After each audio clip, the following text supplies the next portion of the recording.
Good morning, everyone, and welcome to this Saturday morning's show. And today we're going to cover lettings topic, and we're going to look at should you self-manage? Oh, self-management. Oh my God. Oh my God, self-management. Why do we need to talk about self-management, and why is it important to people tuning in right now? Is it more important to people that are self-managing, Richard, to tune in now, or is it like, if you're self-managing, don't bother? Why? Yeah, I think if you're self-managed, this is the show you need to be listening to, and what we're going to discuss today. If you're already using an agent, there's a reason for that, and we're going to cover it today. We're looking, and I'm nervous about this. You know why I'm nervous about this? Because you're going to tell all the self-managed people how they should be doing it properly. Yeah. This is why I'm nervous about it, because you're just giving away all our secrets. Well, there's self-manage your property without using a letting agent. Wait a minute, we're letting agents. Why are we telling people? Yeah, we're going to cover it and as much depth as we can today, and break it down into topics. You know, I did look at the stats, and Scotland has 65% of landlords in Scotland self-manage, which is quite a high figure. If you look at that in comparison to the UK as a whole, it's only 47%. So there's a difference between, obviously, that's obviously made up by England compared to Scotland. I mean, what do you think about those kinds of stats, Jim? 65% Scotland. There's a clear disparity there. What is it that the English and Welsh, and it'll be Northern Ireland obviously included in there as well, are why are they using a letting agent, and then predominantly most people in Scotland aren't using a letting agent? It's quite interesting. It'll be interesting to hear from the self-managed landlords as well. Stick something in the comments. If you're self-managing, why are you self-managing? What is the reason behind it? I know for a lot of people, straight away it's going to be, I'll save money. That's an urban myth, by the way. You'll save money by self-managing. Yes, possibly you can do it in the beginning. Let's talk about this. We'll talk about this in the beginning. But I think it's a lot to do with maybe the fact that Scots people are still tight. Possibly won't self-manage for that reason. But it is a false economy. And we'll talk about that later on anyway in this show. It's very much a false economy. I would never be where I am if I had continued to self-manage, because I'm doing it all myself. Now, I know a very successful person who's got over 250 properties that still self-manages, and it's fine. But if he popped his clogs tomorrow, who's going to run it? Yeah. I'm not convinced, and it's a podcast I need to do. It might actually be a pin investor meeting. I was actually going to maybe do a pin investor meeting. I was maybe going to propose to them that we maybe do a podcast together in front of a live audience and talk about this, because I'm quite interested to see where he sees the huge benefits in him self-managing all his property. I mean, admittedly, you could say straight away it's the money he would save, but why do you not just employ people then? To do it all for you? And he might do that in some sort of way, but it'll be interesting to hear that. But this is all the wealth experience that we have so far in terms of the 30 years that I've been self-managing to a degree, and also using a letting agent, which is yourselves. Well, actually using letting agents in between, because before we ran the letting agency, I actually used some really successful, or what we call successful, letting agents who were pretty poor. And I learned a lot by that, definitely. So I learned what we should be doing by learning from other letting agents what they're doing and what they really shouldn't be doing, if that makes sense. I learned a lot more by other people's failures in terms of what they're doing.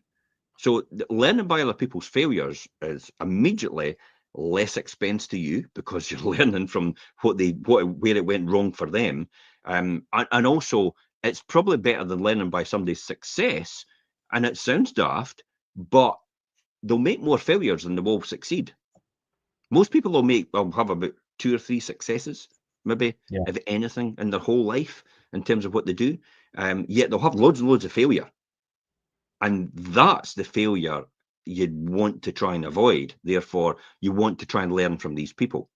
Yeah, to save yourself time going through that process. Yeah. I mean, let's give a really obtuse example. Is like, look at somebody sitting in the street that's homeless. immediately sit down beside that person, and they'll not tell you, because obviously they're not in that mindset. But if you could understand how that happened, then what could that teach other people about what the pitfalls and everything? And some people have actually come back from that, and resurrected themselves and become huge successes, and that's great. And they've been able to teach all that to other people. So this is what self-management, and what a letting agent, what we would tell people what they should be doing if they self-manage, and the pros and cons of doing that. So definitely, I think that's what it is, and it's probably trying to use the best sort of software, best sort of portals, the best sort of route to markets, finding the best properties as well, and maybe this this myth, Richard, about I'll give it to letting agent, I'll just leave it alone, or I'll just let it myself. I'll let it myself, and then I don't need to worry about it anymore. Who the hell told you that? Yeah, that's crazy. It's like, what? Where did that come from? There are people that think like that, and that's their approach to it. What's the other things you're gonna? So we're gonna talk about that in a minute. But what's the other four? The other four subjects that you want to talk about? What's the quickly, briefly? What are these four ones? Yeah, so we're going to delve into today about self-management, and as you see, the myth about the let and forget, we're going to talk about that first. We're going to look at the 3 good reasons to manage your own rental home. We're going to look at the probable perils and pitfalls for self-management, the tips for successful self-management, and then we're going to round up and look at what difference do agents actually make for you as a landlord. I'm still surprised at the probable perils and pitfalls that a lot of people still don't understand when they should have a limited company and when they should be a sole trader. Yeah. And I'm still getting, I got a message just 5 minutes before we came on here, and somebody actually asked me that very same question. I'm like, what the heck? You're a way down the road in terms of your property refurb and all that, and then you're thinking about what you should do next. And it's like, my God, you should have worked out beforehand. I just came on and do my tax return for my wife, and I'm sitting working out scenarios with my accountant about, if she earns this amount, if she earns that amount, if she earns this amount, if she spends this amount, if she does that amount of repairs, what would it be in terms of income? Where could I be the low rate payer based on the Section 24 rules? That's the sort of thing I'm working out. And people go, wait a minute, you can do that? Absolutely. Tax year end is March coming up. You should be planning right now if your tax year end March. If you're self-employed and you're a sole trader, in other words, it's all in your name and not a limited company, you should be working out what's the most tax efficient way for you to have your income. Whether you should be spending your money on repairs and improvements now, or you should be delaying that repairs and improvement spend till April. Yeah. Or you maybe get your contractor to start the work now and then actually do the work in April, or get your contractor to start the work now and actually advance invoice you. Yeah, that's a good. Yeah, That's a well-known accountant's dare I say trick, if that was the expression. It goes on in industry a lot, definitely. It goes on local authority and local government spending all the time. They get them to invoice them well in advance. They keep the money on account, and they've spent it in that tax year, and then they can call it off in the next tax year. It depends, and that's the things you sort of do it. And the one that you were going to talk about was the tips for successful self-management, which is that. We'll talk about that when we get to talk about that. The tax implications about accruals and prepayments. Are really important part of it, Also, if you do work for someone else at the same time, it doesn't come on, if you're doing admin for someone else, it doesn't come under the rules of property investment income. It comes under the rules of self-employment. Therefore, and it does have a bearing on your property investment tax return. If you're self-managed and you just you're not in a limited company, so you watch out for this. All these things have an effect. And what difference what difference do agents actually make? I think you'll get to the end of this and realize it's like, oh my God. Well, we can only talk for ourselves. Yeah, I've never heard an agent come on and do a show like this and talk like I talk. But remember, I am a trained accountant from industry, and I've been in property for over 30 years. And it's my job to understand for tax planning how we should be doing things in order to get the best, in order to stay a basic rate taxpayer. I got caught out once. Jumped in a higher rate, and I was I bet that gutted. annoys you. I know that annoys Gutted. I you. was so annoyed that year because it was so preventable, and it's stupidity from me that I just didn't get it right. And it's timing. It's whether you employ the contractor now or later on, and we'll discuss that later on. Yeah. So, I know. all these, cost-cutting implications, initial savings. This below market value is the biggest lot of, dare I say, shite ever. It's like you see these people that run about and go BVM, BVM, BVN. You're missing all the golden opportunities right in front of you, which are not below market value, which are walking straight past you, and you're spending all your time. It's not the money; it's the value, by the way. Mhm. It's your time. It's the most valuable commodity, and what you're doing. How much do you value your time? That's key here. And this is what we want to talk about, and we will talk about that in here. Richard, let's get on with this, and let's get on. We've got basically about 10 minutes for each subject, so let's cover each one. Yeah, of course. We'll delve into it, and I think we've gave a few indicators here, as we say. Jim, you used to be self-managed, and you now use an agent exclusively. I know it's myself, but and also the difference in self-managed numbers from Scotland and the UK. So that might give people a wee bit of an indication of, where people's heads are in terms of self-management. But we're going to kick off and look at this myth of the let and forget. And a lot of people do have this as their approach. And simply giving your key to a tenant and leading them to it as such as really as a shortcut to a lot of issues, disputes, and significant financial loss, I think, is an important one. And also, you think, I'll just leave them to it, and I'll have all my time, and I'll get the money coming in, and it's not the way it works. And I tell you what it is, Richard. In the beginning, this is how a lot of people will probably think. In the beginning, when I was self-managing, when I started out, I thought this is how I looked at it. I looked at the myth of just let it and forget it. So I moved people in, gave them the keys. I never did anything else really.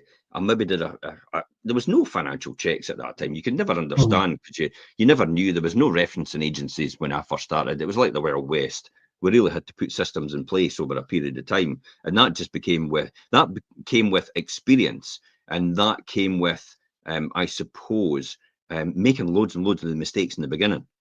And that's what I mean about, when people say, when I said you'll learn more by someone else's mistakes than you will actually by their successes, because I could easily tell you what you shouldn't be doing every single time. And we avoid that every single time because of all the mistakes I've made and the thousands I've lost as a result of it. Yeah. Yeah, I mean, a lot of that does come with experience, but then that's where you should be listening to the right people and taking in this and educating yourself as a landlord. But legislation is such a big thing, and right up there at the top of the change in legislation and things that you need to consider if you're What are the legislative things that we've got to think about then? Do you know off the top of your head some of the legislation? I mean, a lot of the big changes recently and in recent years, we've had all the electrical safety come into force. We're now approaching a lot more stringent energy performance certificate levels. Do you know what I mean? We're going to have to be the minimum EPC banding soon. Gas certs have always been there, your annual gas safety. You've also got smoke alarms, carbon monoxide detectors. You've got Legionella risk assessments. We've also now got the drainage for your drainage pipes and things. I'm amazed at how many times that people still don't understand the smoke alarms and the carbon monoxide detector legislation. I'm still amazed that people think there's just one upstairs and one downstairs, and some people actually don't have any smoke alarms at all in their reception rooms. There's no heat detector in the kitchens. And even worse, they're not interlinked. And these are all things that should be done, aren't they? Yeah, I mean, there's been changes in the interlinked system. Obviously, they were all hardwired initially when that came around in 2017. They don't need to be hardwired now as long as they're remotely connected and they've got long life lithium batteries.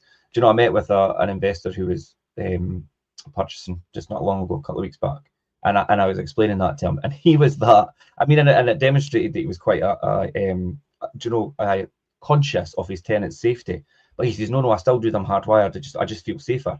I says, but you're costing yourself a wee bit extra money there, and you're also, you know, it's unsightly and all the rest of it. But he was so Yeah, and you have to stuck in think his about the ways. logic. The logic out of that, then you've got to think about what happens if you want to resell it.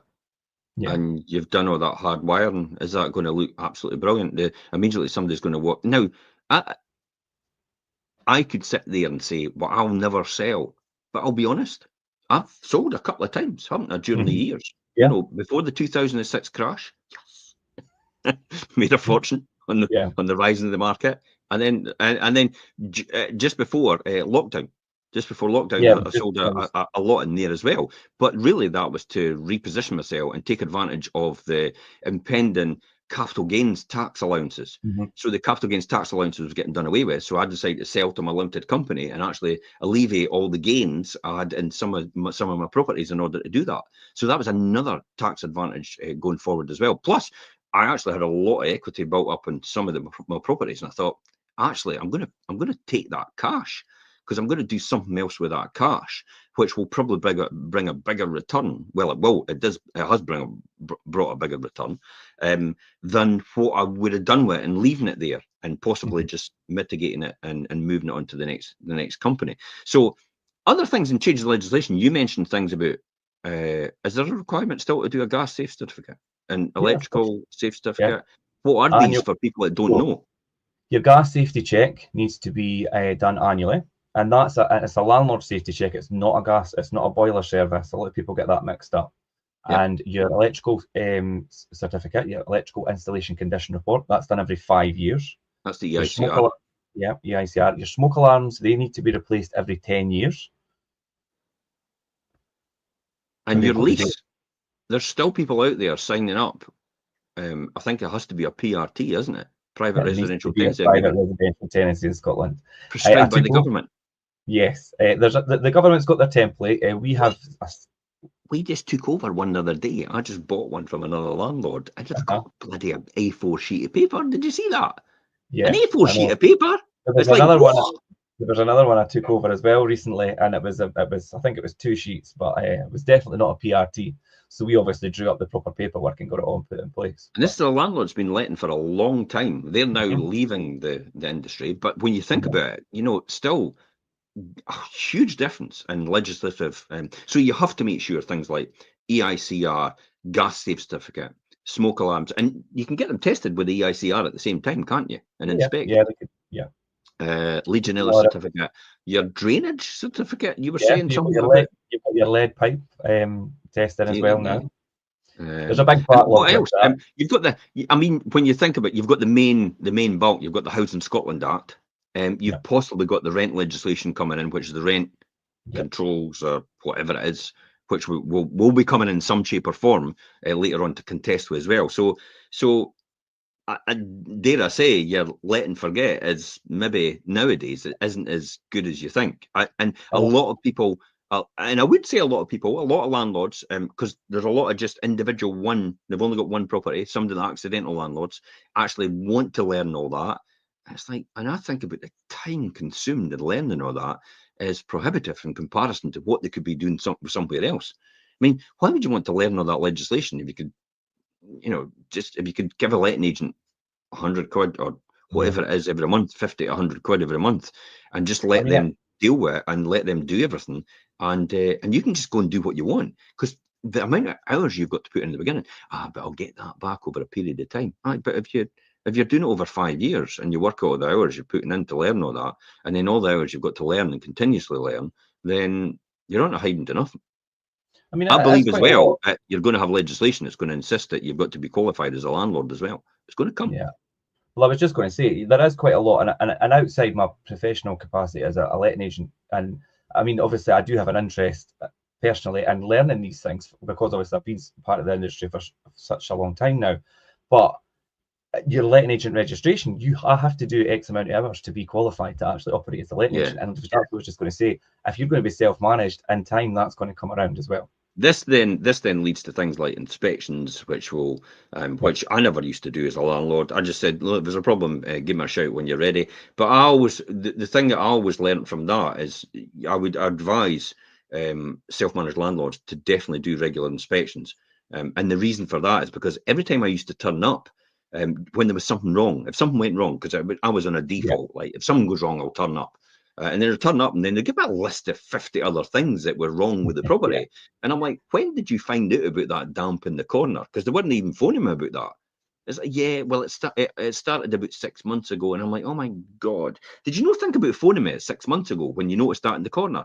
Oh, well, I didn't realise it was 6 months ago. I'm like, Christ almighty, I could have saved myself a fortune if I'd seen that beforehand. So if you're a self-managed landlord, definitely do regular inspections. It will pay off, trust me. Yeah, definitely. And I think this is where the wind and watertight thing comes in, because tenants won't always report things to you, and your property needs to be wind and watertight. And if it's not, then you're going to obviously feel the repercussions of that if it's picked up. And that brings us on to things like the council crackdown. The councils. Yeah. And if they come into your property and it's not wind and watertight, it's not safe, it's not, the regulations aren't compliant with smoke alarms or your boiler or whatever, then you're going to have a lot of work involved. The one thing I can't stand about the council, Richard, is it's like, you know, as they're pointing the finger at you, there's 10 fingers pointing back at them. And it's like people in glass houses shouldn't throw stones, is the expression when it comes to the council housing officers. Because if you see the state of their housing, but that doesn't negate the fact that maybe yours isn't right. No. And it's only because maybe you've actually just forgotten about it and says, give me a shout when anything's wrong. But you're assuming the tenant actually knows what you know and what to report and when to report it. And that's not always the case. So you need to give, if you're self-managed, you need to give your tenant maybe written guidance about what they should be reporting, when they should be reporting it in a timelessly manner. And, you know, timelessly, so they know when to report it. So do that with your tenant. Give them some guidance in the very beginning. Get your mobile number and send a WhatsApp to them as well, and tell them what they should be doing. That way, they've got instant contact with you. They can contact you any time of day, weekend, night, or whatever. 11 o'clock at night in case something goes wrong. Christmas Eve. 6 o'clock Christmas Eve. Yeah. You've had it there the now. Christmas Eve, 6 o'clock. Yes, they can contact you direct if you're self-managed, so you can sort out their plumbing because their heating isn't working. And that's what you have to do as a landlord. Welcome to the world of being a landlord. I actually prefer to be an investor, to be honest. But that's another story. Yeah, well, that's what I was doing on Christmas Eve. So, but I know. Because I just went, there you go. Go and sort that out. But yeah, it's true. And I mean, you need to be prepared to put yourself in that situation and deal with things. It's not just, here's the key, get on with it yourself. And I think a final note there is to think about your tenants and their situation sometimes, whether it's from a financial standpoint or, you know, whether they're having disputes and things. There's always you need to have that mediation skill to be patient with people and resolve things properly. And as you say, in a timely manner and things as well. Yeah, patient isn't a word that I would align with, maybe. Yeah, I mean, obviously, us as an agent, duty of care to tenants and things I take quite seriously, and, you know, building up that right relationship to deal with things properly, rather than it be quite erratic. And usually, self-managed people don't have the patience to deal with that on the right level. I must be honest. Over the years, when I was the helpline for the National Landlord Association for Scotland, I did experience quite a lot of landlords phoning me up, you know, self-managed landlords, saying that the tenants no cutting their grass, they're decorated it how they wouldn't want it decorated, and I'm like, so what's that got to do with you? What's that got to do with you? It's you know, if they're no cut the grass, you just, you know, is it in your lease? Have you pointed it out to them that they should be cutting the grass at a certain time? No. Well, so what's the problem here? And then, you know, they were getting down the track of eviction. And it's like, wait a minute. Are you nuts? So your tenants painted the property, you know, bright pink, and you want to evict them now. So let's look at this. Are they paying the rent on time? Absolutely. Are they paying the right amount of rent? Are they looking after the property in general? Are they not being out in the social? Are they being out in the social with the neighbours? And every one of this was like, no. Okay, so what's the problem here? Just because they painted it a different colour than what you thought. Commercial reality. What happens if they move out? Well, I'll have to repaint it. Okay, how much is that going to cost? About £2,000 to refurb it all. Okay, and how long do you think they're going to stay there if you just let it go? Oh, they'll stay there for the next 5 or 6 years. What's your problem then? You're upset because they've just painted it a different colour. Who's living in the home? You or them? And you're like, oh, I never thought it like that. And that's what self-managed is all about. It's understanding what you should be accepting and thinking, well, it doesn't really matter because commercial reality in the long term, there's no problem with that. Let's talk about you're going to talk about the 3 good reasons to manage your own rental homes. Briefly, let's give us an overview, and then we'll have a discussion about each one. Yeah, okay. So there is 3 good reasons, and right up there, obviously, firstly, people think, oh, I'm going to self-manage, I'll save money. But you know, being a landlord will be your primary and sole focus for a long time if you're a self-managed landlord. You need to think about, do you love being hands-on, and do you get flustered, and can you deal with certain situations that come with dealing with tenants in a tenancy? Because I'll tell you, there's a lot that you find yourself in, and you need to be able to deal with it correctly. And I touched on that briefly there. But yeah, in the beginning, let's talk about that. You were talking about being a landlord, your life's primary focus. It literally is a 24/7.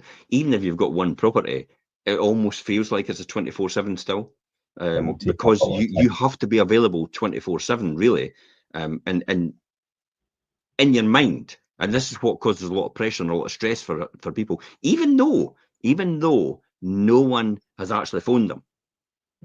It could be to just drive past the property, because some landlords do that. That's the thing to do, to be honest.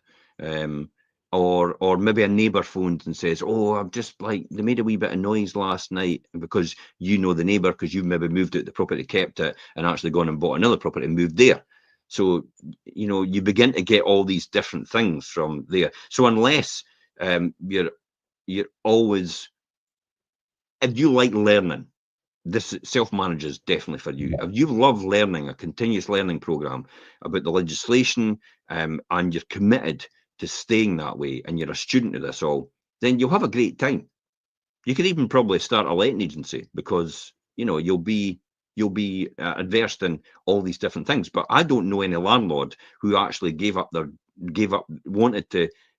I mean, the primary focus of a landlord is actually to be able to give up their job and actually have financial freedom. Yeah, that's what I would imagine. They're not doing it for the good of their health. They're choosing to put their capital into an investment for them for the future. And they think, some people think it's like, it's great being a landlord. It's like, it's nice. And there's moments you think, I've really helped that tenant in the circumstances, because I've helped a lot of people over the years that it's been very difficult financially for them, and I've just given them financial breaks and stuff to help them out and get them back to college, get them back to learning, get them back into a job, stuff like that as well. And it's very rewarding, but you're taking a financial hit to do that. So if that's the sort of thing you want to do, well, feel free, self-manage, just do it yourself. Yeah, I think right up there, like you say, with the time of things, is self-managed. It's the legislation thing again. It's ever changing. You're going to keep abreast of that. Also, ideally, if you're a self-managed landlord, you're going to be part of, do you know, whether it's a Scottish Association of Landlords, Landlord Accreditation Scotland, do you know, one of these bodies where you're going to be able to learn and take part and keep up to date with what's happening. Let's tell everybody, what are the things that they need to do before they move a tenant in? You know, what are the things, you know, when they immediately get a property, what, from start to finish, like maybe a light refurb or a refurb to get it ready? Yeah. Okay. I mean, obviously then, if you're doing a light refurb or whatever, well, walk through one of mine, for example. What, you know, they're Durward Street. Okay. So Durward Street, we just taken on. So at the moment, we have just approved the light refurb cost. We've had to have the removal of, there was stuff in the garden, stuff in the property to be removed and disposed of. The refurb will be going ahead. We've got the garden to get all cleared and things. We've got to make sure then, once that's finished, that the compliance is all in place. So that's all the certificates and things that we run through earlier. So that's what will be in place. Then we have to actually, in the process of doing that, we will make put the advertising together. So you need to make the advertisement. I need to do the online. Did you do that before you're doing all this, to try and get somebody to coincide with the fact that when you're finished?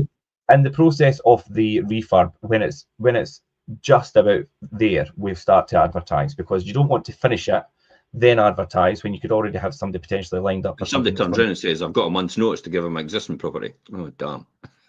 So you've lost a month's rent just because you never advertised it quick enough. We could have this ready. We could have this ready for just about the same time you're leaving your other place. So yeah. And at this point in time, do you get a lot of viewers, and how do you reference them at all? Or yeah. So obviously, pre-qualifying we do anyway. Referencing we could do. Viewings. I mean, we could do viewings before it's actually finished, because and some tenants like to come and have a look and say, and we could demonstrate to them this is getting done and this is getting done and this is going to be put in, and they could see that these things are all going to be new for them moving in. So that's not an off-putting thing. A lot of people like to show the finished product, but why not show them while it's in process? You said pre-qualifying there. What's pre-qualifying? It's just so your pre-qualifying.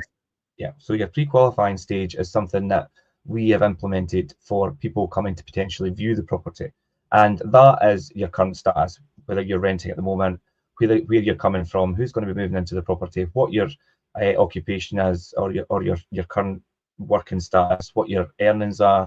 Do you have pets, your landlord reference from your current landlord, everything like that we get prior to any even viewings going ahead. So you're screening people out before they get in the door, just in case, there's no point in taking everybody. So that's a top tip for if you're self-managing. Screen a lot of people out, so you get the people that you would qualify for the property. You're not going to put in somebody on a £600 a month rental property if they can only afford 400. Yeah, because then that's just naivety. And even though they tell you can afford 400, and you've worked out there's no way you could afford 400. Because if you work out what you're bringing in, what you're going to spend on council tax, what you're going to spend on food, what you're going to spend on travel, what you're going to spend on heating, what you're going to spend on council, all these different things. It's like, well, you've got no money left. I used to do that with loads of people. Wait a minute, you've got no money left. Oh, I can still afford it. It's like, how could you, if I'm a negative 80 quid a week, how could you afford it then? That's impossible. And a lot of self-managed landlords might think, but why should I be sitting here working out their outgoings and things? Well, if you don't work it out, it's you that's going to lose out in the long run, because they're not going to be able to pay their rent at some point, because they're. And if they don't pay their rent, you could be up to a year before you can get them out. Yes. The first two tribunal, which is the eviction process, is taking almost a year, with people getting no rent for a whole year. If you're a landlord self-managing, could you afford to have no rent for a whole year? You've got to think about that. Yeah. Again, you have to, when you're self-managing, you've got to think about these things beforehand before you do it. After somebody's moved in, you've done your references and all the rest of it. What sort of things would you move in? But even still, before they move in, I mean, even when we do the references, things that we've agreed on somebody that's moving in, we still need to do an inventory, and then obviously set up the move-in date. We need to draw up the correct paperwork. We need to do a move-in pack, and then actually physically move them into the property. Remembering we have to have the proper PRT in place. Inventory. What is an inventory? Yeah. How much an inventory is it? Not just going around and saying, oh well, I know what it's like, and then saying that's fine, and if anything goes wrong, I'll be able to do it later. I'll be able to take off your deposit later on. No. And there is a lot of misconceptions with inventories or condition reports, whatever you want to refer to them. They're not mandatory. They are a document which is really comprehensively documents all the fixtures, the fittings, anything that's in the property and the exterior of the property, with pictures, descriptions, sometimes even video. We use an independent inventory clerk to do that. A 2-bedroom unfurnished flat is around about £100, but they are worth their weight in gold. Why would I just take a video camera and go around the property and take a video of it myself? Because you need to be able to describe the property in a certain way. Terminology about whether it's been professionally cleaned, domestically cleaned, whether it's been newly decorated, whether it's been, all these types of things. And it needs to be date stamped. It needs to be, and it needs to be accompanied. I mean, a video on its own has to be accompanied by as well, to agree to. And it needs to be signed. A video can't do that, can it? No, I get it now. I mean, you could email it and have them email back and things, but anyway. And then after that, and that's just somebody moving in. That's just to get them in the door. That's just to get them in the door. Yeah. I appreciate that, because the things I used to do was quite cumbersome as well, and that's what I used to do in the early days, just the video, because I was the landlord. I had the deposit. We're Safe Deposit Scotland now, so it's deposit protected. Yeah. So you have to prove to them, just like you'd have to prove to a court, that you have got evidence that you can deduct money from their deposit. I take it. Yeah, yeah, and you need to be able to clearly demonstrate that. And inventories need to be done, 48 hours at the most before. We usually try and do them 24 hours before, and they're date stamped for that as well. You can't use one Okay, that's maybe a so week. once somebody's moved in and you've got all that sorted out, you've signed all their leases. I mean, it's not just a lease, is it? It's a hell of a lot more than that now. Yeah, we do the lease, we do the move-in pack, we have all the certificates are contained in that, the contact information for the maintenance division. We also have to notify the council tax, the local authority for council tax. We notify the utility companies as well of the new tenancy and the meter readings for the move-in date and things I mean, the tenant has to start up their own obviously account, but we still have to notify them just to keep our records up to date. Yeah, to see what the reading is and everything when they move in. So that's a top tip for landlords. If you're self-managing, make sure you take the utility readings, possibly write them on the lease at the same time, and then that negates your responsibility in case the tenant doesn't change it to their name, and you're not left with a huge bill because you've got positive proof. It has ownership of the responsibility of the meters at that time. The thing with meter readings as well nowadays, I hear a lot of people saying this to me, oh, but they're smart meters, I don't need to read them. And that's that. I would still read them. And how to do that on a smart meter, the number 9, if you hold in the number 9 and you'll get the input and it gives you the meter reading. Yeah. And then, so what about repairs, inspections and all the rest of it? Should people be doing that all the way throughout it? Of course. And then you have your ongoing maintenance throughout the entire tenancy, your inspections, which recommend obviously at minimum like 6 months. And then you've got all these things, and then out hours emergency as well, which we're just talking about, even on Christmas Eve, even on Christmas Day potentially. I've been called out on Christmas Day when I used to self-manage. I got called out on Christmas Day. The tenant had sat on the radiator and it fell off the wall and the water was pouring in downstairs. Mental.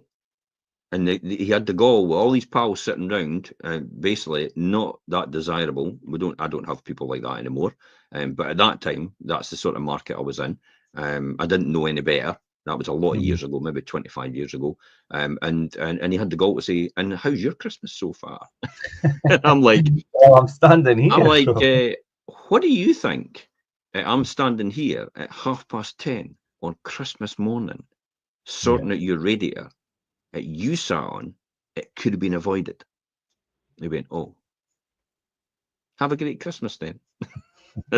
And I just basically curled it over with a pair of pliers and says, "I'll get the engineer to come out and sort it out later on. But you've still got your heating working. You just no got that radiator and just stopped the flow on the microboard. Just curled it over with a pair of Stilsons." And that sorted out as a temporary basis. There's a prime example of things that you need to do if you're self-managed, and there's no avoiding that. And that's the point is, I never got flustered about it to a degree. It's just one of these things you have to do. And I suppose when you're going somewhere, at the time, I just really felt I know where I'm going, so this is the price I've got to pay to get there, and I just took it as a price I've got to pay. And I tell you what, it's been a hefty price I've paid as a result. But it's fine if that's what you really want to do, and you want to self-manage for that reason. Then pay your price and you will get it. But this is where it comes to things like, I think, the perils and the pitfalls. What do we need to know about this, Richard? About perils and pitfalls? What challenges we face? Yeah, there are perils and pitfalls, and I think you quite well demonstrated there where you said you didn't get flustered, and that kind of flows into these petty problems and letting things get to you that really shouldn't. There's a certain way you need to conduct yourself, whether you're a landlord or an agent, and expect that things will go wrong. And you're going to have a number of call outs and requests and things. And you need to really be able to solve them correctly and time efficiently, I think. And that all comes again with. I used to get calls and texts. I used to get calls and texts when I was on holiday. I used to get calls and texts when I was sitting in the cinema with my kids. Watching a film, because it's like you have to be available just in case. That's how I felt about it. I had to be available just in case anything happened. God forbid, even fire or possibly safety issues. And I just felt that was necessary to do. Although all the houses were signed off in the first place, I just felt that I needed to be there for that reason. But there's no surprise that I used to get loads and loads of referrals from everybody else, from other tenants that wanted to come and stay with me. And my occupancy rate was up about 99% or 100%. at some at Still points in got time. Yeah, as soon as a property came empty, the other tenants knew it was coming empty, and I used to say to them, "If you've got anybody, you know, it's like get them and give me a shout," and they'd give me a shout, and that's how I'd get my referrals from them. But some of them were really great, and some of them were fine. And it was just that referencing process that you described before. It would have been really handy at that point in time for me to have, because I just used to take it almost by, do you look presentable? Do you have the means to be able to pay the rent? I just used to work that out. I even had letting agents, so I tried to use in the beginning. I actually said, you can't ask people that. That's their data protection. I'm like, I'm going to give them a blooming £70,000 house. I'll ask them anything I want. Yeah, definitely. It's just like a job interview, and you should be able to, and people should be willing to be transparent, especially if they're, and that demonstrates initially right off if they're quite transparent that they're going to be a good tenant. But back to these perils and pitfalls, and I think that the call out thing, you need to be prepared to be the light bulbs.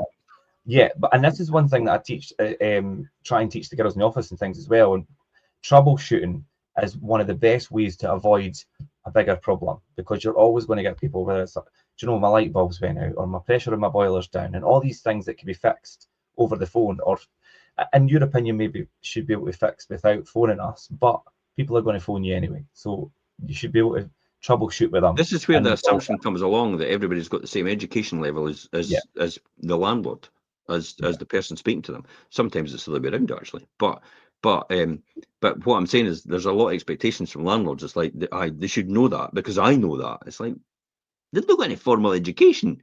Why would they know that? How would they know how to do that?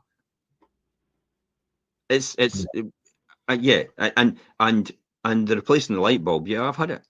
It's like my bulb's gone out. It's like, okay, so what happened? I switched the light on, it went out. Is the rest of the bulbs in the house working? Absolutely. Well, replace the light bulb then. What? But it's why have I to do that? Because that's normal tenant duties. Yeah. That's you had the light bulb when it started, yes.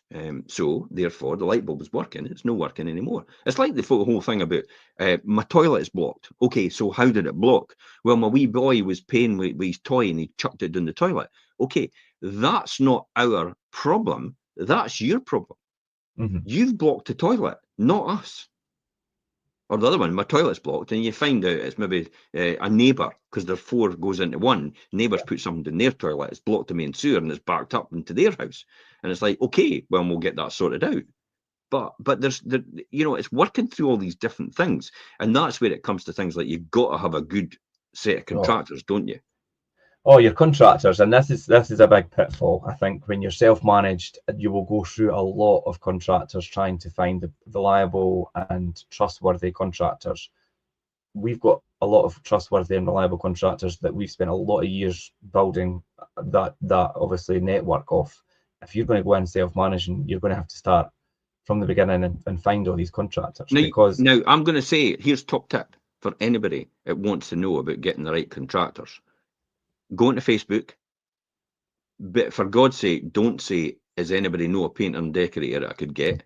Say, does anybody know a really good painter and decorator in my vicinity, and wherever it is, right? That they've used before, that they could recommend.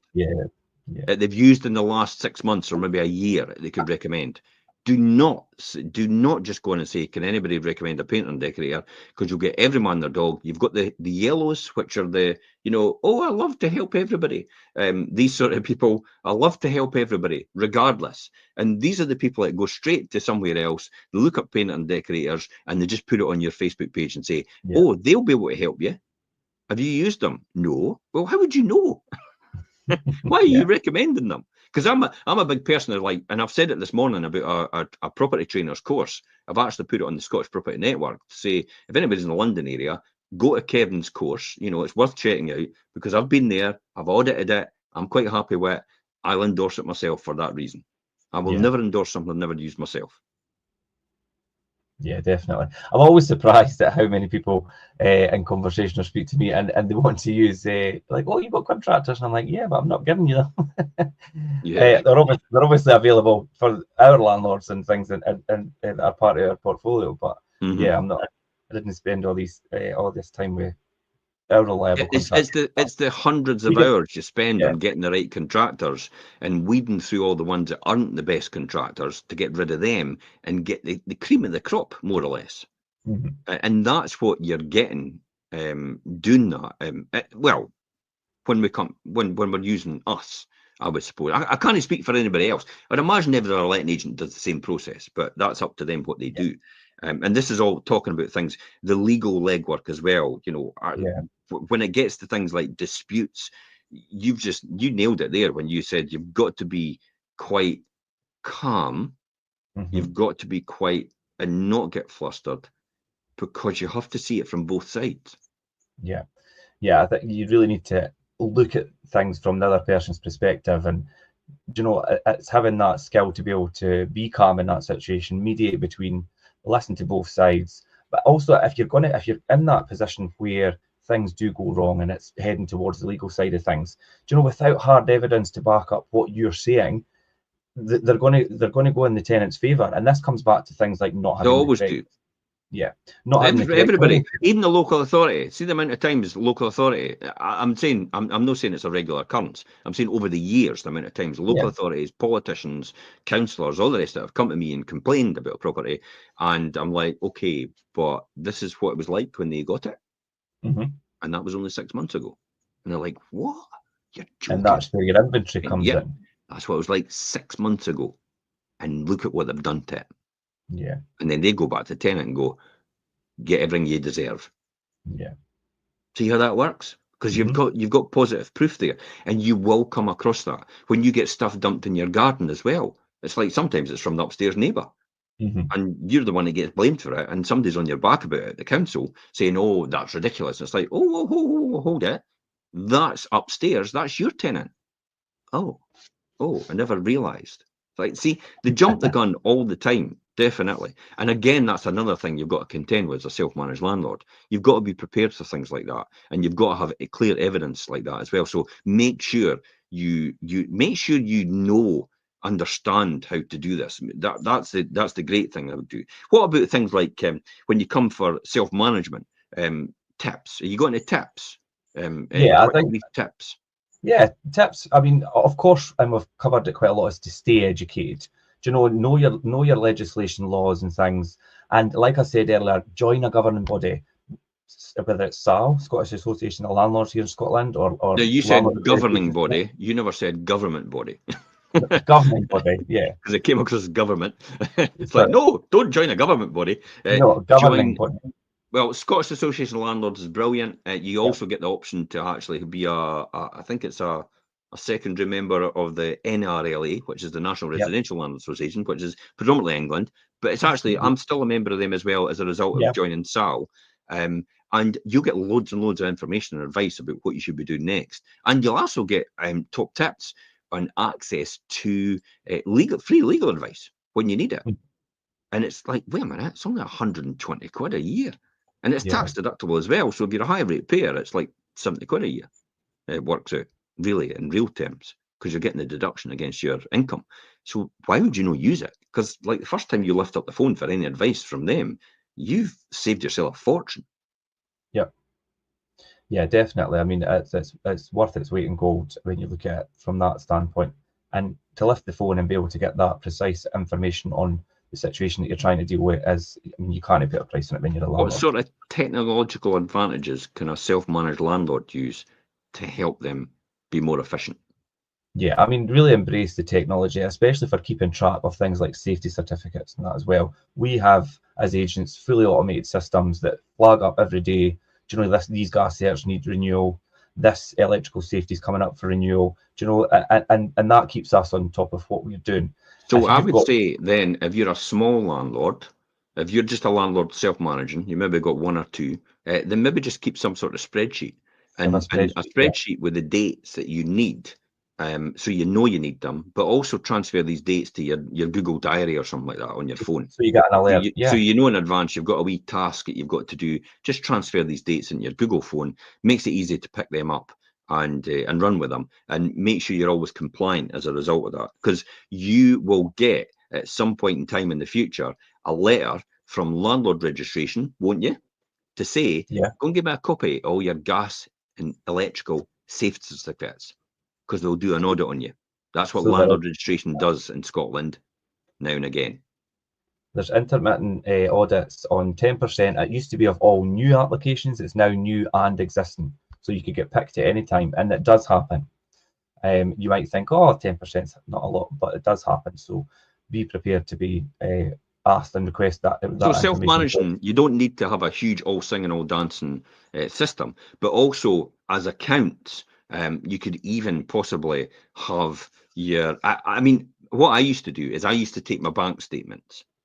I used to download my bank statements. I used to put my bank, because I put everything through the bank, so it was all traceable and all trackable. And I would never use cash for that reason, because then it's no traceable, trackable, and therefore I'm able to then transfer that straight into what I used at the very first start. At the start was Sage Instant Accounts. I bought for 99 quid, and that was it. It was just 99 quid. I think you've got to pay a subscription to these services now.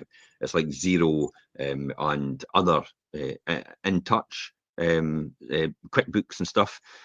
These are all things that you've got to pay a wee subscription to now, but sometimes they're worth their weight in gold, because if you're transferring your bank transactions to there and you're just moving them about to the right accounts in your P&L and your profit and loss account, income and expenditure statement, that it could otherwise be, it'll automatically come out your balance sheet when you press a button, so you'll know where you are, profit-wise, cash-wise as well.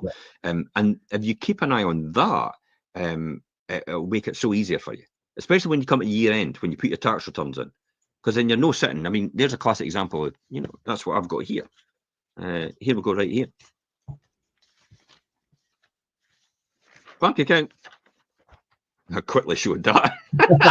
Everybody be doing pause. £12. P&L. That's for one of the companies. But I've actually started to write, and the side of the P&L, I've started to write forecast numbers in there.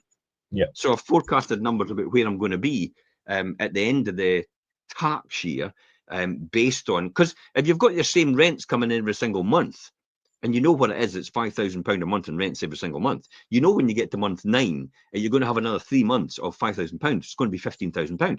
So you're going to add another £15,000 to forecast where you're going to be at the end of the year, and then you're going to have your interest, and it's probably going to be the same every single month because you've maybe fixed it, and you know at month 9 it's maybe going to be what, £1,000 a month, so it's going to be £9,000. But you know you've got another £3,000 to add to see where you are, so you'll be able to forecast to where they're going to be at the end of the year, and then you'll be able to work out what your profit is going to be based on that, and then you're going to go, I tell you what, that's going to push me into a higher rate possibly. I maybe need to do repairs and improvements now. Yeah, and do things. And you now get a contractor just to get on with them now. Stuff that you're maybe going to do in early the next year, you maybe go, no, I'm going to do them now to bring me down to a lower rate. And then next year, so you'll get the benefit of being lower rate, and next year it'll be done. So therefore, again, you just work on next year after that. So what you're doing is you're making it more tax efficient. Because if you don't do that, you push yourself on a higher rate, and the next year you do all the repairs, and you're at a loss. And it's like, whoa, wait a minute, I'm at a loss. I had £40,000 I could have had in basic rate, and I blooming spent in lower rate and higher rate the previous year when I could have easily avoided that. Yeah. So see what I mean about how important it is when you're self-managing to make sure you embrace that technology, you stay educated, you understand, and you understand your numbers to mitigate your tax position. Most of your time will be involved in tenants, contractors, and more importantly, accountants, and understanding your numbers and where you are finance-wise. And tax planning, that's so important, especially where you are, because then also things like revaluation of your portfolio to make sure you know where you are in terms of your loan to equity, just in case there's some sort of effect that possibly another country could have. China, by the way, they're on their knees right now, the real estate market. That might have a knock-on effect. Look at, it's even worse than what it was in America, so that might have a knock-on effect, especially to the other nations, is because they invest a lot in other countries like ourselves. Yeah. So that might have a knock-on effect to us. And if that starts to pull down property prices, because there's maybe a correction on the horizon, I never said there is, but if there was, then Possibly, your yeah. loan to equity is just within the tolerance level. So your bank won't go, by the way, you're next. Yeah. Because that's what they'll do. They'll just take it from a pile and go, oh, you're next to be repossessed. It's like, what do you mean? It's like, well, we're going to have to call in our loans, and your loan is above the loan to value threshold that we tolerate. So therefore, you've either got to pay it down to get it to that level, or we're going to want our funding back. That's what happened in the last credit crunch. Yeah. That's why it's important to have a lower loan to value than you actually need, and stop pushing yourself to the limit and way beyond. And this, a lot of people get really carried away with this in the beginning, the below market value, revalue, what if I did this, what if I did that, and I'll be 75% loan to value and I'll release all that money, and possibly that valuation might be a bit fictitious, dare I say, or a bit ambitious rather than fictitious, because it's meant to be based on fact rather than just what he wants. Yeah, and it leaves a lot, and we've seen it happen to a lot of landlords over the years where they're mortgaged too high, and they're having to, and they have to walk away, basically. Let's move on to the last one. Before we move on, I'll just tell you, we've got Screen Tenants Thirdly. We've got a blog on here. Click on the link, get into that blog on the tips under self-management. Click on that link, and it'll be rigorous referencing, secret source for trouble-free tenancies and peace of mind is on there as well. That podcast is on there. So with everything we've done so far, what difference does letting agents actually do? What difference do they make? Is it just money for old rope? Well, hopefully, I think if people have stayed with us, that's what most people think, isn't it? I can see a few comments coming through, so hopefully they've stayed with us for the duration and listen to how much actually is involved. And I think when we spoke at the beginning, we spoke about the difference in the number of self-managed in Scotland and the UK as a whole, and Scotland was a lot higher. So is it the rest of the UK are maybe a wee bit more educated on the fact that what's involved in the self-managing? Possibly. But letting and managing agents are there to they're there to fight the landlord's corner and essentially provide, these different types of services and things. And firstly, I think to find you that tenant and find you the right tenant is the most important thing. The upfront marketing costs and things as well, weeding out the best inquiries that come through the pre-qualifying stage that I spoke about before we even actually view with people, then actually negotiating offers as well. We were doing that quite a lot when the market was really busy and we had a lot of applications for one property. We were sometimes 40 or 50. I do remember it when I was self-managing. It used to be pretty manic on my mobile. I used to get loads and loads of inquiries, especially after hours, after normal working hours. Used to get everybody phoning at night. I used to put a lineage ad in the local paper. There was no internet at that time when I first started. A local lineage ad in the local paper, and you would just pick up people from there. But everyone and their dog used to phone. It was difficult. There's a lot of things you can't put in adverts now. I never used to say no DSS. I always said DSS considered. I'm fine with that, because it doesn't matter where you are financially. You can look after the property, and the government could pay your rent, and you'll get it transferred direct to me, and you're not in it social. We're in a winner. That's it. As far as I'm concerned, I won't be prejudicial towards anybody because of their circumstances. It won't make any difference at all, as long as these three criteria are met. So that's definitely what. And I do remember the amount of inquiries used to be a bit overpowering. You just have to usually say to people, look, it's been taken. I used to say to people it's been taken, or not actually phone them back, because it was just overwhelming for me. It was just like, I was like fried. I'd been working all day, and I would get home and they'd phone me, and I'd be like, oh God, I've not got enough hours in the day, and my brain's fried. I worked as a financial controller and financial director in the industry in manufacturing, so it was quite tasking mentally as well as physically, believe it or not. So it was difficult for me to do that, especially with that my career. Hence the reason why I had to streamline everything, and I had to look at other people. Hence the reason why I went and tried to use other letting agents before I even set up my own letting agency, and they just couldn't do it how I wanted them to do it. They were just like, they were too. I don't think they were commercially aware enough. Yeah, possibly, yeah. I don't think. I think it was more that always followed And I know it sounds daft because, yeah, you're supposed to do that. They always follow the letter of the law, if that makes sense. Even though the law didn't make sense in itself, but it's I the think that, interpretation of the law which was the most important thing, and understanding commercially how that can be interpreted and what you can do to be able to get the result you need to get. And I we've noticed a talked lot of about that. I notice a lot of letting agents as well. They also like, oh, they're doing that, so I'll do that, and and they all just kind of copy each other. Whereas I feel like we Yeah, do that. and Yeah, the copy the mistakes as well. yeah, that's true, definitely. I didn't Yeah, have letting agents that didn't actually do what I told them to do, and I used to hmm find out they hadn't done it later on. Maybe when the tenant was moving out, and I'm like, "Why are you moving out?" Because it wasn't done. That yeah, refurb. It's like, what? What do you mean it wasn't done? I was charged for it. What do you mean it's not done? And it wasn't done.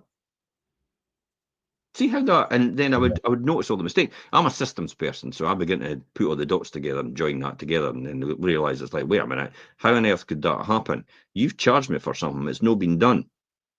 What's wrong with your system? That's happening. yeah. So I tried my best to help them and do it for them and help them out because I wanted them to manage them for me because it was getting overwhelming, but I just couldn't get them to fall into line, and it was just not working at the time. Hence the reason why it was like, let's do it ourselves. hmm Uh, and that was before we had Fife Properties, or maybe just in between, because I really didn't want to get involved in lettings for that reason. And I felt compelled I had to get in, and I had to get involved in lettings because I just couldn't do it how I wanted them to do it. So I thought I'll just build it myself, and based on I the mean, knowledge and it took expertise I time. had It took before. Of time, but it was obviously the right thing for you to do. But course it was. you had to put a lot into that time and effort and things. But yeah, your agent, if you've got a good agent, they're finding you the right tenant, they're dealing with all the viewings, inquiries, they're referencing them up properly, they're setting up the tenancy correctly with all the correct paperwork. That's your PRT, your private residential tenancy, all the certificates and things as well. That is all paramount. Then ongoing Collecting from rent on that, collecting yeah, rent on behalf is a really good one. yeah, How do you know if your tenant's behind in rent and they're not contacting you, they're not phoning you back, you're trying to get in touch with them as a self-managed landlord, you're being frustrated about it, go around their house, knock on the door, they're not answering the door, just stick a wee card at the top of the door, in yeah. the top corner, right at the top corner of the hinge, and then you'll know if they're coming and going out of the property. So you'll at least know that they're there. Because a lot of the, well, not a lot, some of the times your tenant is no longer there, but you hmm don't know. So that's a nice way of telling. So go back after about a week or something, see if that's still there at the top corner. And if it's Yeah. still there, it's more than likely that they've left. At that point, I would say you've probably got a right to actually be able to put something through the door, give them 24 hours We'll notice, be here in tell them you're coming 24 hours. round. If there's anything different than you coming round at that time, then please tell them to get in touch with you because you're now concerned for their safety. See how I'm doing Well, it's that? kind of like a welfare check as well. Yeah, I'm now concerned for your safety because for all I can, you could be sitting lying there dead. And it happens. So I need to check now, just Yeah. in case to make sure you're okay. And sometimes you'll get a tenant responding saying on a text saying, "Oh yeah, I'm okay, it's fine, that's okay," and then you've opened the dialogue again. You move into that conversation again, Yeah. not about, well, where's my rent? It's like, okay, so I'll maybe Is just everything pop round okay? and have a wee chat with you, see if we can hmm get things back on track for you, see if we can help you see how I'm doing that. This is Yeah. all about helping the tenant get back on track because it helps you ultimately overall as well. So these are things that you can do as a self-managed landlord about how to navigate and negotiate with your tenant to get them back on track and keep them in their tenancy. It's all about keeping them in their tenancy, but make sure the rent's paid, make sure the property's looked after, and making sure they're not antisocial. Yeah. I think you've hit quite an important point there, and that's getting them back on track. If things do waver, it's get them back on track, not just let's get them out. That's the most important thing that your agent should be able to do on your behalf. And then And then, keeping an eye on, and personally for me, because of rent controls, keeping an eye on as a self-managed landlord, the market rents. yeah, I'll be honest, if you're a self-managed landlord, you're going to have to look at raising your rents every single year because of rent controls. There's no other way. I know you love your tenant. I know you're getting on great with them. I know they maybe can't afford it or they maybe just can afford it, but you need to assess that situation. You need to make sure you're charging an adequate rent. So if rent controls do come in, which they probably will at some point in time, and you suddenly find yourself in a restricted rent situation where you can't increase your rent by a certain amount necessary in order to be able to do the repairs that you should have done in the first place, because you've kept people at a low rent historically, then it's going to come back to haunt you. Yeah. So as a self-managed landlord, you need to do that. How do I know what the rent is? Well, look at other comparables of people renting in the area. Just go into Rightmove and you'll see all the letting agents, what they're charging. So, I mean, you could be some like anything between 50 quid and 150 to 200 pound out every month. Yeah, I think there's a relationship between the property and its condition and maintenance and the rent as well. So if you've got a property in good condition, it's compliant and things, you could look at that higher level of rent, and then with that higher level of rent, you could then reinvest to keep the property at a good standard. So how do I know this, and how do I advise self-managed landlords of this? Because I had one tenancy. He was with me for 20 years. He's back with me now, isn't he? Yes, yeah. He's back with me. He's back staying somewhere else now in a one bedroom with me. But see how he came back because of that, because I looked after him. But I deliberately gave him a 1 bedroom rent for a 2 bedroom property. And the reason for that is because he was splitting up from his partner, and he had his baby, his son, was born almost 6 months before. And he needed another bedroom, but unfortunately he was on benefits, and his wife had, or his partner had the child benefit in her name. So therefore she's entitled to a 2 bedroom allowance. Now, she maybe wasn't on benefits, she was maybe working, but he was. But because he didn't have the child benefit in his name, he wasn't entitled to a 2 bedroom allowance. So therefore he could only get a 1 bedroom allowance at the time. And I was quite happy with that, because I thought, I'm okay with that. I was about to say his name there. I'm okay with that. I'm happy with that. It will still make a good return for me, but I want to make sure you can have your boy every week. Little did I think he would stay there for 20 years. Yeah. Now, when we got to 20 years, he was making, waves about the fact that when am I getting a new kitchen? When am I getting new double glazing? When am I getting a new bathroom? When am I getting a new heating system? And I'm like, wait a minute, I have actually avoided charging you the right rate for this property for 20 years. And it was, the difference was something like £50 a month, multiplied by 12, multiplied by 20. That's about, it might be a bit more than that, actually. It's probably about 80 quid a month. But that's about £20,000. That is your repairs. That is your, not the repairs, that is your improvements. There's the new kitchen and the new, I gave you historically low rent for your circumstances so you could do this, on the premise that when we came to an agreement, you would have to pay market rent if I did all these improvements. So luckily enough, he understood that. See how it could have come back to haunt some people. It's like, I'm insisting on this and I'm not paying you anymore. But he went, no, I'm okay with that. I'll pay the extra now if you do that. But I should ideally charge the right amount in the first place. And I would have had the £20,000 to do all these repairs and improvements over the years. I wouldn't say repairs, I would say improvements. Improvements, Yeah, it's just improvements. Repairs is essential. Improvements are just like, I'd like a new heating system, but the heating system works as it is. The bathroom works perfectly fine as it is. It's just it was an older style bathroom, that's all. And the kitchen was fine as it is, just an older style kitchen. But he insisted he wanted that, and I went, okay, we'll just talk about a new rent then. He went, I'm fine with that now, because he was working. But see how that can come back to haunt you if you're a self-managed landlord and you don't do that, or even if you've got a letting agent and they don't increase the rents every year because you're stopping them. I've had it. And it's something that you hear quite a lot, and it's self-managed landlords. Oh, but I know them, or they're a friend of a friend, so I just give them a good rate. But then it leaves you then open. Wait until the Scottish government turn round and say to you, or the UK government, because they're wanting to do the same thing, turn round and say you're only allowed inflation plus 1%. If inflation's at 2%, you'll get 3% in the year. Now, if you've not increased your rents for a long time, you're only getting 3% from now on, even though the market rent's maybe £200 or £300 more. But some people have actually £500 more a month. I've seen it. I've heard it. I've actually witnessed it for some people. Not with us, but in other places. And it's like, how could you do that? But imagine if they get the legislation through where they're going to actually stop it in between tenancies. So in other words, if you've got it £400 a month or £1,000 a month, the market rent's really £1,600 a month, or maybe £600 a month, you know, depending on where the rent is, and you're charging a lot less, they're going to say when you get the new tenant in, you're only allowed to charge £400. You're not allowed to charge any more. You're not allowed to put that up to the market rent anymore. That's what they're trying to do. Put legislation in place to do that. That would leave a lot of people in, That's why you have to start increasing your rents now. And it's not because we're wanting to make more money. It's because you want to make sure you can continue to look after the tenant and keep them safe within their tenancy, because you'll have the income to do it. It's not going to benefit the tenant a lot at all if you don't do that and you find that you've got to sell the house because you can't afford to run it anymore. They're now homeless. Yeah. And the government, I'll tell them to stay in place until the eviction's granted, which is a year down the line, or maybe more. At least, imagine if they don't pay their rent, because they might tell them to do that as well.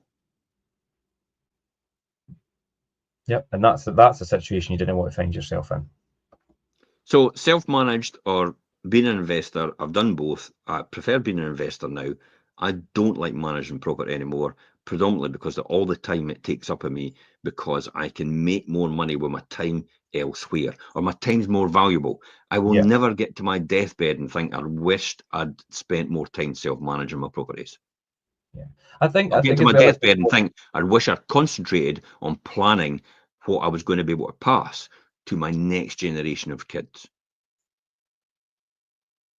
Yeah, definitely anyone who is looking at an investment portfolio, building an investment portfolio, your time's far better spent building that portfolio and reinvesting in the existing stock and new stock and things, rather than all the day-to-day management stuff that your agent could do it. And then it really brings you the question, like, so do you need to think about, do the financial savings of not having an agent, which could be what, around about £100 a month, outweigh the reality of actually doing it. But for some people, Richard, genuinely self-managing is the route to go, because it doesn't make sense for them. They maybe got themselves in a position where they can't afford to have an agent. Think about that, because some of them actually go to the nth degree and think, I could self-manage this, and I'll be able to get a higher value property with a lower rent, and therefore the numbers will still work. And it's like, okay, I would look on the principle that you've got a managing agent and then go and self-manage it anyway, so you've got a degree of tolerance.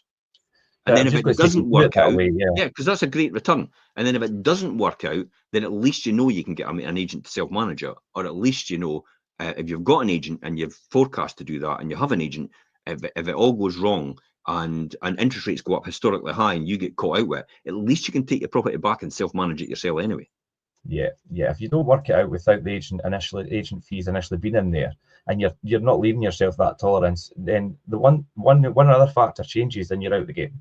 You're out completely, and that's worse for your tenant. Yeah.